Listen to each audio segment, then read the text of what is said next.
आदरणीय ख्रिस्टका सन्तहरूमा जय मसीह। तपाईँहरू कस्तो हुनुहुन्छ? सन्चै हुनुहुन्छ होला। यस बिहानी तपाईँहरूलाई फेरि पनि स्वागत गर्दछु यो छोटो वचनमा।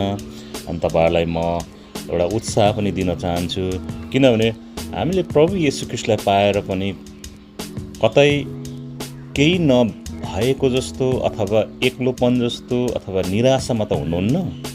यदि तपाईँ निराशामा हुनुहुन्छ अथवा एक्लोपन अथवा अशान्ति जस्तो महसुस गर्दै हुनुहुन्छ भने तपाईँहरूलाई म उत्साह दिन चाहन्छु। यस बिहानी परमेश्वर अथवा प्रभु येशू ख्रिस्ट जो सृष्टिकर्ता हुनुहुन्छ, सारा ब्रह्माण्ड सारा पृथ्वीका मालिक हुनुहुन्छ, उहाँले तपाईँ र मेरो निम्ति चाहिँ एउटा शपथ खानुभएको छ।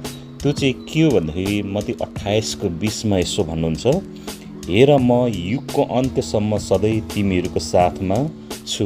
वाउ! उहाँले हामीलाई जस्तोसुकै परिस्थितिमा पनि छोड्नुहुन्न।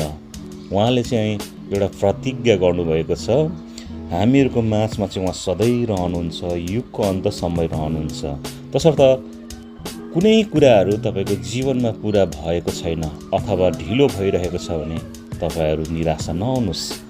उहाँले कहिले पनि तपाईँलाई बिर्सुनुहुने छैन, कहिले त्याग्नुहुने छैन। उहाँ भन्नुहुन्छ, आई विल नेभर फरसेक यु। हिब्रूको पुस्तकमा उहाँ भन्नुहुन्छ, म कहिले तिमीहरूलाई त्याग्ने छुइनँ। अनि उहाँले यसरी हामीलाई भन्नुहुन्छ, हेर म युगको अन्तसम्म सधैँ तिमीहरूको साथमा छु। हालेलुया, आमेन। यहाँहरूको दिन शुभ रहोस्। सबैलाई परमेश्वरले सहायता गर्नुभएको होस्, सुरक्षा दिनुभएको होस्। जय मसीह।